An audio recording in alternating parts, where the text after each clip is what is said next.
오늘 저는 여러분들과 읽은 마태복음 18장 5절로 14절 말씀을 통해서 작은 자를 실족케 하지 말라라는 제목으로 하나님의 말씀을 함께 나눠보겠습니다. 오늘 본문 첫 절에 보니까 또 누구든지 내 이름으로 이런 어린아이 하나를 영접하면 곧 나를 영접한다, 이렇게 말씀하고 있습니다. 사람들은 누구나 소중한 사람을 초청해서 집에서 대접하고 싶어 합니다. 특별히 한국 사람들은 그것을 정으로 생각해서 누가 오면 음식을 잘하든 못하든 간에 내가 손수 음식을 준비해서 집에서 대접하는 것을 큰 영광으로 생각합니다. 특히 예수님 같이 정말 귀한 선생님을 자기 집으로 초대하고 싶어 하는 것은 모든 사람이 마찬가지일 것입니다. 종종 TV에 보면 대통령이나 정치가들 또 훌륭한 사람들이 어디를 갔을 때 그 사람과 악수 한번 하고 싶어 하고 그 사람과 사진 한번 찍고 싶어 하는 것, 그런 모습들을 많이 보게 됩니다. 예수님은 많은 사람들에게 희망을 주는 그런 분이셨습니다. 그러므로 그런 분을 자기 집에 초대해서 대접하고 싶은 마음들이 누구에게나 있었을 것입니다. 그러나 예수님은 그런 자들에게 이렇게 말씀하십니다. 우리가 예수님을 초청하는 것보다 이런 어린아이를 초청해서 그들을 대접하는 것을 더 기뻐하신다라고 이렇게 말씀하십니다. 그런데 우리가 기억해야 할 것은 신앙의 세계는 눈에 보이는 것이 아니기 때문에, 특별히 하나님은 눈에 보이지 않다 보니까 그냥 내 손으로 눈만 가리면 하나님이 나를 안 보고 있다고 생각합니다. 특별히 조류들은, 닭이나 꽁은요, 갑자기 급한 상황이 생기면 어떻게 하는지 아십니까? 갑자기 닭을 잡으러 쫓아가다 보면 닭이 깜짝 놀라서 도망가다가 더 이상 갈 곳이 없으면 어떻게 하냐면요, 머리를 땅으로 탁 쳐맞습니다. 왜 그럴까요? 닭은 생각하는 거예요. 제가 닭의 생각을 어떻게 아느냐? 그냥 압니다. 내 눈에 안 보이면 저 사람의 눈에도 내가 안 보일 것이다 생각합니다. 그래서 머리를 땅에 탁 쳐맞습니다. 저는 시골에서 자랐기 때문에 이런 것을 많이 경험했어요. 그리고 산에 꽁을 잡으러 갔다가도요, 갑자기 꽁을 막 쫓아가면 나를 생각을 못하고 처음에 막 두 발로 도망갑니다. 도망가다가 도저히 안 되겠다 싶으면 머리를 땅에다 탁 쳐맞습니다. 내 눈에 안 보이지롱. 내 눈에 안 보이면 다 안 보이지 않아요. 신앙의 세계는 하나님이 보이지 않다 보니까 사람들은 자기 생각대로, 자기 기준대로 믿는 것, 그것이 믿음이라고 잘못 오해하고 살아가고 있습니다. 그래서 어떤 사람은 자기 열정에 미쳐 날뛰는 것을 가지고 신앙이 좋다라고 스스로 생각하는 사람도 있습니다. 그래서 하나님께서는 우리가 스스로 생각하는 것을 신앙으로 믿지 않게 하기 위해서 말씀하신 것이 뭐냐면, 먼저 다른 사람들을 복종해라 라고 이렇게 말하고 있습니다. 즉 우리가 하나님을 잘 믿는 것은 부모를 공경하는 것이며, 우리가 하나님을 잘 믿는 것은 말씀을 가르치는 자에게 순종하는 것이라고 이렇게 말씀하고 있다는 사실입니다. 어떤 사람은 성령을 받았다고 하면서 교회의 가르침이나 또는 여러 가지 직분으로서 섬겨야 할 모든 일들을 인정하지 않고 혼자 자기 열정으로 휘젓고 다니는 사람들이 있습니다. 특히 이 동네에도 보면 종종 그런 분들의 이야기가 등장합니다. 내가 아주 신앙이 좋다고 열정적으로 남의 신앙을 비하하고 남을 깎아내리고 하면서 열정적으로 자기를 높이는 사람이 있습니다. 그러나 이것은 성령을 받은 것이 아니라 교만의 영으로 설치는 것에 불과합니다. 하나님은 그렇게 하는 것을 기뻐하지 않으십니다. 왜냐하면 성령은 교만의 영이 아니라 겸손의 영이기 때문입니다. 진정으로 성령을 받은 사람들의 특징은 교회의 가르침에 잘 순종하는 것입니다. 그리고 우리는 하나님을 섬길 때 하나님에게만 잘해드리고 싶을 때가 많습니다. 그런데 좀 전에 말씀드린 대로 하나님은 보이지 않기 때문에 어떻게 해야 하나님께만 잘하는 것인가 우리가 잘못 오해할 수가 있습니다. 하나님께 잘해드리고 하나님을 잘 섬기는 것은 우리 주변에 어려운 사람들이나 고난에 빠진 사람들에게 잘해주는 것이 바로 눈에 보이지 않는 하나님께 잘해드리는 것과 똑같다라고 예수님은 말씀하십니다. 그러면서 여기에서 어린아이 하나를 영접한다고 했을 때 그럼 이 어린아이가 누구냐? 지금 예수님이 어린아이를 앞에 놓고 말씀하고 계시지만 이 어린아이는 물론 어린아이도 되고 또한 믿음이 어린 자를 이야기하기도 합니다. 이렇게 믿음이 어린 자들 그리고 어린 아이들을 잘 섬기고 잘해주는 것 그것이 바로 예수님을 도와드리는 길이라고 말씀하고 있다는 사실입니다. 그래서 우리는 주위에 어려운 사람들을 도울 때 우쭐거릴 것이 아니라 예수님을 돕는다는 생각으로 겸손하게 해야 합니다. 그러면 하나님이 굉장히 기뻐하실 것입니다. 사람들은 서로를 예수님으로 생각하는 그런 교회에서 은혜를 받습니다. 옆에 사람 한번 바라보시고 한번 이렇게 얘기해 보세요. 둘둘 이렇게 한번 보세요. 둘둘. 예, 이은주 집사님 앞쪽에 보세요. 아니다. 뒤쪽으로 보셔야 되겠다. 뒤쪽으로 보시고 옆으로 보시고 자, 당신이 예수님입니다. 한번 얘기하세요. 당신이 예수님입니다. 당신이 예수님입니다.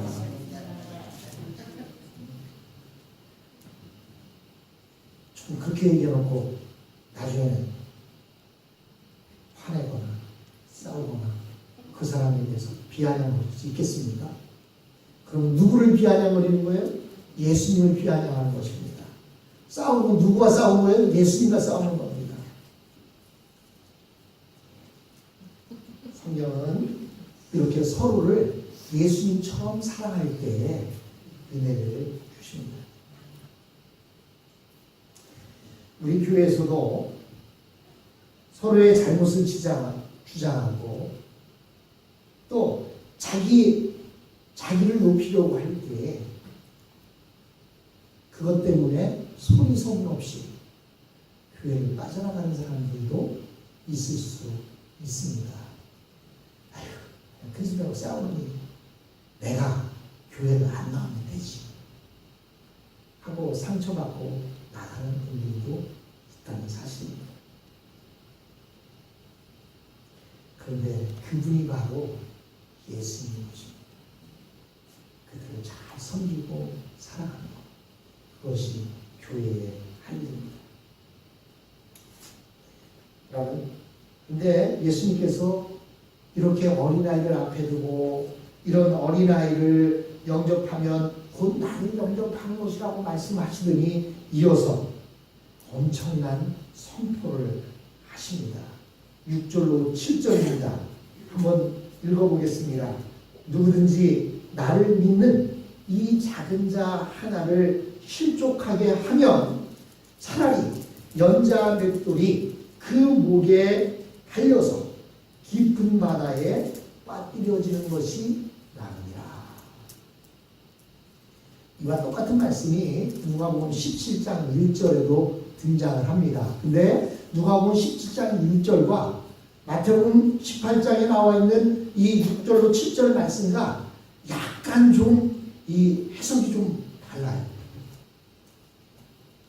그래서 제가 못하는 영어지만 영어 성경으로 이 부분을 다시 한번 읽어보았습니다. 근데 우리가 보통 이 부분을 설교를 들을 때에는 누가복음 17장 1절의 말씀 위주로 설교를 듣습니다. 즉 이 말을 어떻게 이해해야 하냐면 이 어린 자, 작은 자 하나를 실족해 하면 네가 연자맷돌을 달고 물속에 빠뜨려져서 죽는 게 낫다. 이렇게 설교를 들었고 저도 설교했었습니다. 근데 그 누가복음 17장 설교할 때 말씀이었고 오늘 이 설교를 준비하면서 다시 한번 읽어봤어요. 다시 한번 읽어보니까 무슨 내용이 나오냐면 누구든지 나를 믿는 이 작은 자 하나, 즉 어린아이와 같은 초신자를 하나를 실족하게 하면 차라리 연자 맷돌이 그 목에 누구 목에? 그 목에 그가 누구예요? 작은 자예요. 작은 자. 작은 자가 누구예요? 초신자. 만약에 그를 실족해 하려면 그의 목에다 걸고 목에다 뭐를 걸어? 연자맷돌. 연자맷돌이 뭔지 아시죠? 나귀가 끌만한 큰 돌입니다. 밀스톤. 라지 밀스톤이라고 영어에 되어 있더라고요. 그 돌을 목에다 그 작은 자의 목에 걸어주고 그를 바다에 빠뜨려서 죽이는 게 낫다는 거예요. 얼마나 이것이 무서운 말씀입니까? 우리가 신앙의 어린 자를 실족해 하면 그 실족해 해서 그가 신앙을 떠나게 하는 것보다 그럴 바에라면 그의 목에다가 연자맷돌을 매달아서 바다에 빠뜨려 죽이는 게 낫다는 거예요. 이게 오늘 본문의 해석입니다. 근데 제가 누가복음 19장을 다시 읽어보면서 누가복음 17장의 본문 내용은 우리가 매일 듣던 내용처럼 이렇게 되어 있는데 그래서 여기서 그가 누굴까? 그래서 영어로 찾아보니까 힘이라는 표현으로 되어 있는데요. 바로 어린 자, 작은 자를 이야기하고 있었습니다. 여기서 작은 자라는 말이 나오고 있는데 이 작은 자라는 말은 처음 신앙을 가지려고 하는 사람이나 말 그대로 어린아이를 말합니다. 그리고 실족해 한다고 했는데 이 말의 헬라어 어원을 찾아보니까 원어에는 스캔달 리조마이 이렇게 되어 있어요. 즉 스캔달을 일으킨다 라는 뜻입니다. 우리말로 말하면 걸려서 넘어지게 한다 이런 뜻을 가지고 있었습니다. 즉 다시 말해서 처음 예수를 믿는 사람들은 아직 신앙이 어리기 때문에 먼저 믿은 사람들 때문에 상처를 받기 쉽습니다. 또한 어린아이들도 어린들의 잘못된 행동 때문에 신앙에 회의가 생기기 쉽습니다. 그러므로 우리는 이것을 조심해야 하는 것입니다. 여러분, 즉 예수님이 신앙이 어린 자, 이 사람이 실족해 하는 것보다 사형을 당해서 아예 죽는 것이 더 나을 수 있다라고 말하고 있습니다. 그렇다면 왜 예수님께서 신앙의 어린 자들이 사형당하는 것이 신앙을 버리는 것보다 더 낫다고 말씀하고 있을까요? 차라리 사형을 당하면 그 육신은 죽을지언정 영혼은 구원받습니다. 왜냐하면 그는 주님 앞에 나왔기 때문에. 그러나 교회나 먼저 믿은 사람들에게 실망을 해서 실족해서 신앙을 버리게 된다면 그는 지옥의 심판을 받게 되기 때문입니다. 왜? 주님을 벗어났기 때문에. 그리고 이렇게 실망한 사람들은 한평생 살아가면서 기독교를 배척하고 기독교에 대해서 가진 안 좋은 이야기를 다 하고 다닐 수밖에 없기 때문입니다. 어린 신자들은 먼저 믿은 사람들의 모습을 통하여 하나님의 모습을 보고 예수님의 모습을 봅니다. 그러나 그들이 똑똑하고 말 잘하는 것을 통해서 하나님의 모습을 보는 것이 아니라 어려운 가운데도 묵묵하게 순종하고 자기를 희생하는 그런 것을 통해 살아계신 하나님과 예수님의 모습을 발견하게 되는 것입니다. 그러나 사실 우리가 먼저 믿었다고 하면서도 이제 겨우 예수님을 조금씩 닮아가고 있는 가운데 있습니다. 7절에 보니까 실족하게 하는 이들이 있음으로 말미암아 세상에 화가 있도다. 실족하게 하는 일이 없을 수는 없으나 실족해 하는 그 사람에게는 화가 있도다. 여러분, 우리가 예수를 믿었다고 해서 우리가 100% 예수님이 되지는 않았습니다. 그렇죠? 어떤 사람은 예수를 믿고 이제 겨우 5% 예수님을 닮았습니다. 또 어떤 사람은 한 10% 예수님을 닮았습니다. 사실 5% 예수님을 닮았다고 하는 것도 대단한 것이지만 나머지 95%는 아직 예수님을 닮지 않았기 때문에 다른 사람들을 실족하게 하기에 충분한 것입니다. 그래서 우리는 언제나 내가 완전하지 않다는 것을 생각하고 그것을 인정해야 합니다. 사람들이 생각하는 예수님의 모습은 말없이 십자가를 지고 골고다 언덕을 오르시는 모습입니다. 채찍에 맞아서 쓰러지고 또 쓰러지면서도 달아나거나 혈기 부리지 아니하고 말없이 자기 십자가를 지고 가시는 모습입니다. 그리고 부족한 제자들을 야단을 치지 아니하시고 겟세마네 동산에서 땀이 피가 되도록 울면서 기도하시는 모습입니다. 여기서 예수님께서는 실족해 하는 일이 없을 수는 없다고 말씀하셨습니다. 우리는 인간이기 때문에 남에게 걸려서 넘어지게 하는 일이 없을 수는 없지만 실족하는 일이 있으면 화가 임한다고 말씀하셨습니다.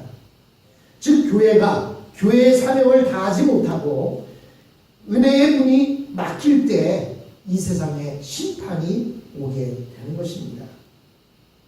그렇다면 주로 어떤 때에 실족을 할까요?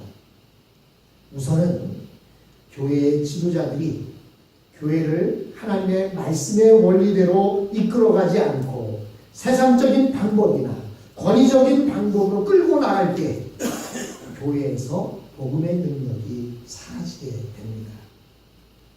교회는 복음으로 사람의 영혼을 치유하는 곳인데 복음이 없으면 교회의 기능은 죽어버립니다. 교회 안에 복음이 없다면 그것은 교회가 아니요 마을 회관이요 그냥 사교 집단에 불과한 것입니다. 이렇게 교회에 복음이 없어지게 되면 그때 많은 사람들이 실족을 하게 됩니다. 또한 먼저 믿는 사람들이 신앙이 어린 사람들을 이용해서 자기의 욕심을 채우려고 할 때 실족하는 일이 생깁니다. 다시 말해서 성도들의 관계를 인간적인 교제로 끌고 가는 것입니다.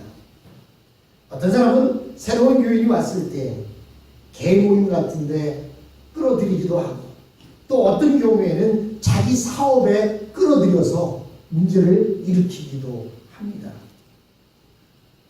또 청년 같은 경우에는 멋진 처녀가 왔을 때 이성 교제 대상으로 생각해서 문제를 일으키기도 합니다. 그리고 이어서 8절과 9절에 말합니다. 만일 내 손이나 내 발이 너를 범죄하게 하거든 찍어 내버리라.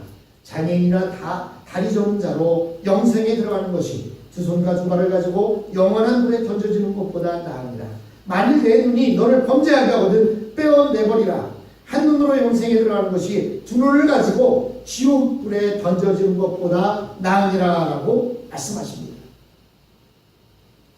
우리가 다른 사람을 실족시키지 않으려면 무엇인가 일을 하려고 하기 이전에 자기 자신의 욕심이나 정욕을 죽여야 한다고 말하고 있는 것입니다. 왜냐하면 내 욕심이나 내 정욕이 사람을 다치게 하기 때문입니다. 그러나 우리 안에 있는 욕망이나 정욕은 너무나 강해서 생각으로만은 절대로 끊어지지 않습니다. 정욕이나 욕심을 이기려면 눈을 파내어야 하고 손목을 잘라버려야 합니다. 만약 우리가 예수님의 말씀대로 순종하면 아마 우리는 다음 주일에 많은 사람들이 애꾸노로 또는 손목이 잘린 채로 예배에 와야 할 것입니다. 그래서 사도 바울은 자기 자신을 매일 채찍질한다라고 이렇게 말씀하고 있습니다. 그래서 실제 이렇게 눈을 파내고 손목을 자르고 다음 주에 오라는 얘기가 아닙니다. 다음 주에 그냥 눈 파내고 와서 목사님이 말씀에 그렇게 말씀하셨잖아요 하면 제가 책임 못 집니다.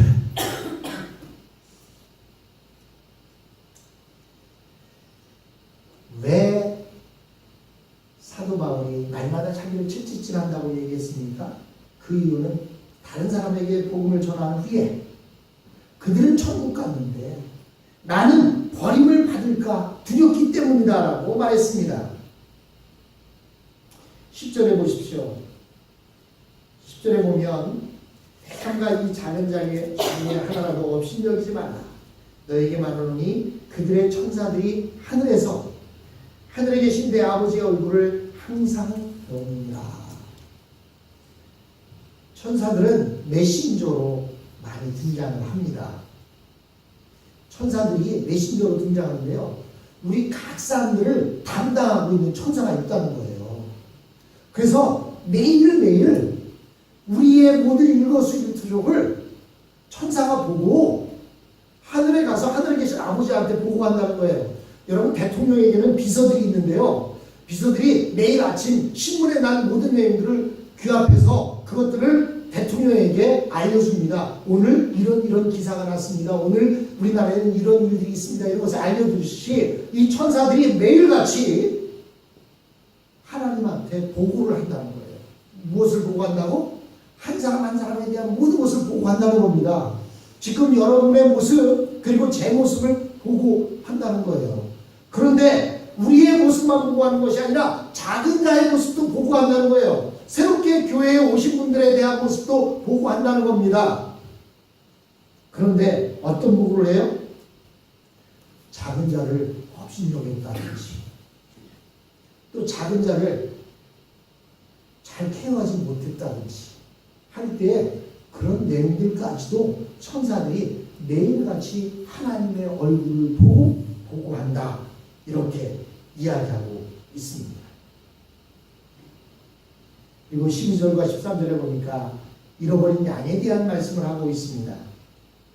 팔레스타인 지방에서는 이 목자들이요, 자기 양을 키우는데 양의 이름들이 다 있다는 거예요.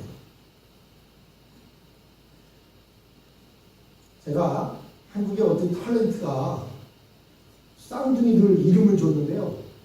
그 쌍둥이 이름이 대한민국 만세예요.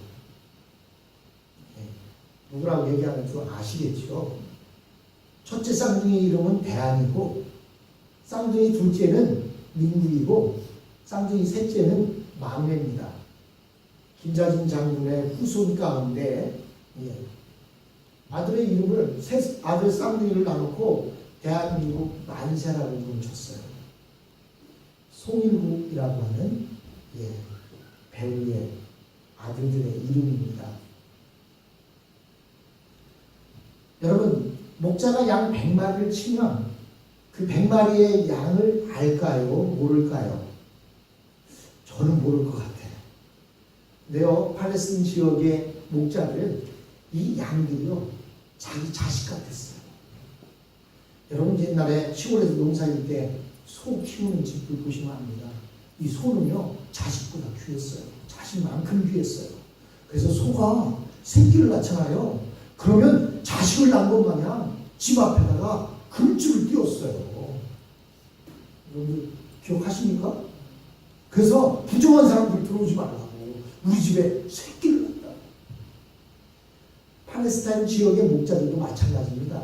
양 100마리가 있어도 100마리의 이름을 다 지어서 이름을 기억하고 이름을 불러가면서 그들을 키우고 있습니다.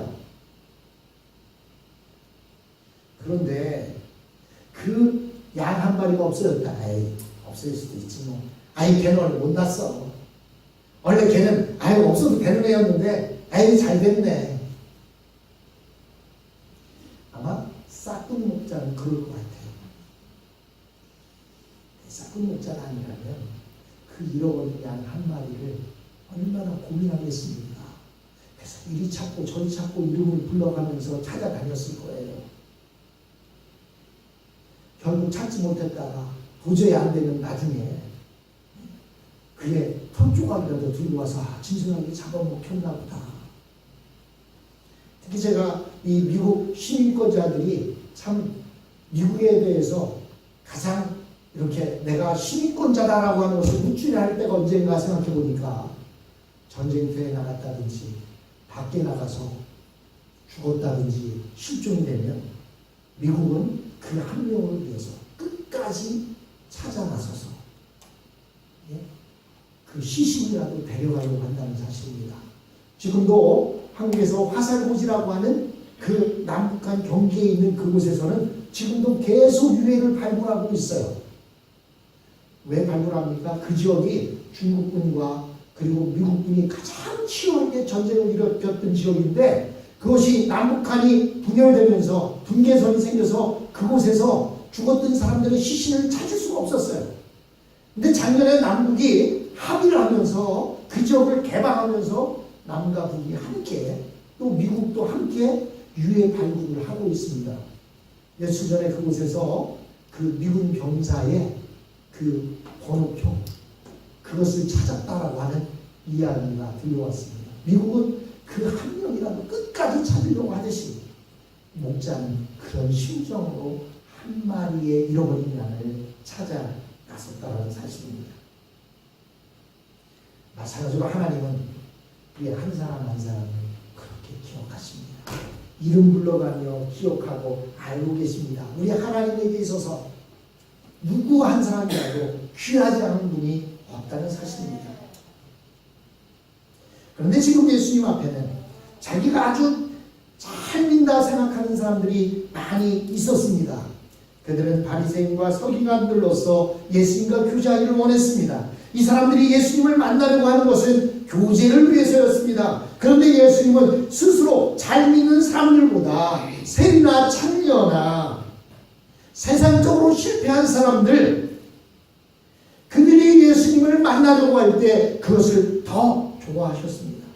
왜냐하면 그런 사람들은 지금 예수님을 만나지 않으면 다시 죄악의 길로 빠져들 수밖에 없고 지옥으로 갈 수밖에 없는 그러한 사람들이었기 때문입니다. 이 잃은 양들은 지금 예수님을 만나지 않으면 사자에게 물려 죽든지 늑대에게 찢겨 죽을 것입니다. 그래서 예수님에게 가장 급한 사람은 지금까지 죄에 빠져 있다가 하나님께서 부르시는 소리를 듣고 신앙을 가지려고 하는 사람들입니다. 그런 사람은 다른 어떤 일보다 최우선적으로 만나 주어야 합니다. 그 이유는 사탄이 그런 사람들을 절대로 그냥 두지 않기 때문입니다.